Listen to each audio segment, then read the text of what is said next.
సిగ్గు గుళ్ళోకి రానియకపోవడం సిగ్గు గుళ్ళోకి రానియకపోవడం దళితుల ఐక్యత దళితుల ఐక్యత దళితులపై జరుగుతున్న దాడులు దళితులపై జరుగుతున్న దాడులను దళితులపై జరుగుతున్న దాడులను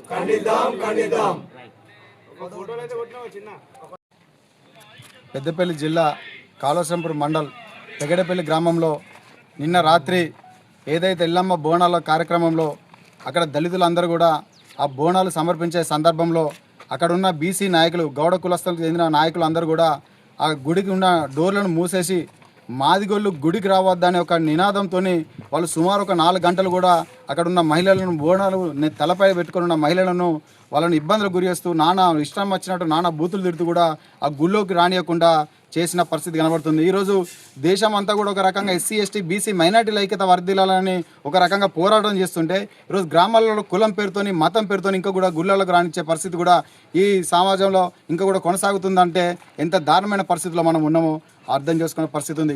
ఈరోజు ఆ గుళ్ళోకి రానియకపోవడం అంటే ఒక కులానికి సంబంధించిన గుడి అంటే మీరు అక్కడ బోర్డు పెట్టుకొని గుడి ముందు ఇది మా కులానికి సంబంధించిన గుడి, వేరే కులస్తులు ఎవరు కూడా ఈ గుళ్ళోకి రావద్దని చెప్పేసి మీరు అక్కడ బోర్డు పెట్టుకుంటే వేరే కులస్తులు ఎవరు కూడా మీ గుళ్ళోకి రావడానికి కూడా అవకాశం ఉండదు, రాదా అని చెప్పేసి మేము రామగూడ అని చెప్పేసి తెలియజేస్తున్నాం. ఎందుకంటే ఈరోజు గుడి అంటే ఊర్లకు సంబంధించిన ప్రతి ఒక్కరికి సంబంధించిన గుడి కాబట్టి అందరు కూడా వస్తారు. కానీ ఇక్కడ మాదిగోళ్ళు అనే ఒకే ఒక కారణంతో మాదిగోళ్ళు గుళ్ళోకి వస్తే గుడి మైలపడిపోతా అని చెప్పుకుంటూ అక్కడున్న మహిళలు కానీ అక్కడున్న నాయకులు కానీ లేకపోతే అక్కడున్న బీసీ నాయకులు కానీ మాదిగోళ్ళు గుళ్ళోకి వస్తే మైలపడిపోతుందని చెప్పేసి చెప్పడం ఎంత దారుణమైన పరిస్థితితో ఈరోజు చాలా స్పష్టంగా కనబడుతుంది. ఈరోజు కాళేశ్వరంపూర్ మండలంలో ఇంత పెద్ద కార్యక్రమం జరుగుతుంటే కూడా కనీసం చూసి చూడనట్టుగా నాయకులు కానీ సంబంధిత అధికారులు కానీ ఉన్నారు.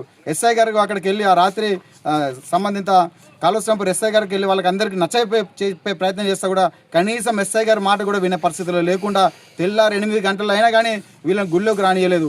అవి తీసుకుపోయిన బోనాలు మళ్ళీ వెనక్కి తీసుకొని వాళ్ళ ఇళ్ళకి పోయిన పరిస్థితి ఉంది. కాబట్టి తక్షణమే అక్కడ ఎట్లాంటి రాజకీయ పలుకుబడి ఉన్న నాయకులైనా కానీ ఈ కుల వివక్షకు కారణమైన ప్రతి ఒక్కరిపైన కూడా ఎస్సీ ఎస్టీ అట్రాసిటీ చట్టం మోపి వాళ్ళందరిపైన కఠినమైన చర్యలు తీసుకోవాలని చెప్పేసి మేము డిమాండ్ చేస్తున్నాము.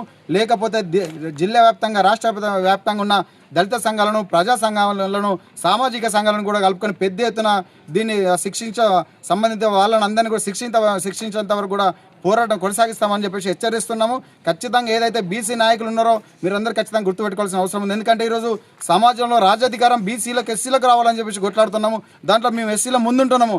కానీ మీరు ఒక మూర్ఖత్వం చర్యతో ఈరోజు దళితులను గుళ్ళలకు రానివ్వడం లేదు. మీకు మళ్ళీ చెప్తున్నాం, ఎవరైనా ఈ గుడికి మీకు సంబంధించిన కులానికి సంబంధించిన గుడి అయితే మీరు బయట బోర్డు పెట్టుకొని ఆ గుళ్ళలకు మాదిగోళ్ళు రారు, మాలోళ్ళు రారు, వేరే కులాల వాళ్ళు ఎవరు కూడా రారు. గుడికి సంబంధించిన ఊరు కాబట్టి అందరూ వస్తారు. దీన్ని మీరు వెంటనే ఇది 10 సంవత్సరం నుంచి జరుగుతున్న పోరాటం. ఆ గుళ్ళో పెగడపల్లి గ్రామంలో 10 సంవత్సరం నుంచి దళితులను గుళ్ళకు రాణిస్తలేరు అంటే ఇంకెక్కడ ప్రభుత్వం, ఎక్కడ సామాజిక న్యాయం, ఎక్కడ కుల వివక్ష పోయిందని చెప్తున్న నాయకులకు ఇది చాలా స్పష్టంగా కనబడుతుంది. దీనిలో ప్రభుత్వం కూడా చాలా పెద్ద ఎత్తున పాత్ర ఉంది. ఎందుకంటే కులం పేరుతో సంక్షేమ పథకాలు ఇవ్వడం వల్ల కూడా ఇట్లాంటి దాడులు దౌర్జన్యాలు ఇంకా జరుగుతున్నాయి. ఈరోజు పెద్దపల్లి జిల్లాలో అనేక గ్రామాలలో బోనాల టైంలో దళితులతో వాళ్ళు డప్పులు కొట్టించుకుంటారు. కానీ దళితులు బోనం ఎత్తి గుళ్ళలకు పోవాలంటే మాత్రం అడ్డుకునే పరిస్థితి కనబడుతుంది. మీకు నిజంగానే దళితులు అన్నట్టు మీ గుళ్ళలకు రావద్దంటే మీరు డప్పులు కూడా కొట్టించుకోకండి. ఆ దళితులను కూడా మీరు గుళ్ళలకు రావద్దంటే మీరు బోర్డు పెట్టుకోవాలని చెప్పేసి మేము మళ్ళీ కూడా తెలియజేస్తున్నాం. కాబట్టి ఇట్లాంటి మళ్ళీ ఎక్కడ కూడా పునరావృతం కావద్దంటే ప్రభుత్వం కానీ పోలీస్ శాఖ కానీ పెద్ద ఎత్తున దీనిపైన చర్యలు తీసుకోవాలని చెప్పేసి కోరుతున్నాము. అట్లాగే గవర్నమెంట్ కూడా ప్రతి గ్రామంలో కుల నిర్మూలనకు ఒక చట్టం ఉంది. దాన్ని ప్రతి ఒక్కరు కూడా కూర్చునబెట్టి అక్కడ గ్రామాలలో కుల వివక్షకు వ్యతిరేకంగా కార్యక్రమాలు చేయాల్సిన పరిస్థితి ఉంటుంది. కానీ ఎక్కడ కూడా సంబంధిత అధికారులు ఒక ఆర్డీఓ కానీ, ఒక ఎస్ఐ కానీ, ఒక ఎంఆర్ఓ కానీ, ఒక కలెక్టర్ గారు కానీ గ్రామాలలో జరుగుతున్న కుల వివక్ష రూపాలను రూపమాపడానికి ఒక చిన్న కార్యక్రమం కూడా చేస్తలేరు. దీనివల్ల కూడా గ్రామాలలో అనేక రకాల కుల వివక్ష అంటరానితనము పెరిగిపోతున్నది. కాబట్టి వెంటనే పెగడపల్లి గ్రామంలో జరిగిన దానిపైన పూర్తి విచారణ జరిపించి వెంటనే వాళ్ళందరిపైన శిక్షించి వాళ్ళందరినీ కూడా తగు న్యాయం చేయాలని, బాధితులకు తగు న్యాయం చేయాలని చెప్పేసి కోరుతున్నాము. లేకపోతే పెద్ద ఎత్తున ఆందోళన కార్యక్రమాలు కూడా చేయాల్సిన సందర్భం ఉంటుందని చెప్పేసి హెచ్చరిస్తున్నాం.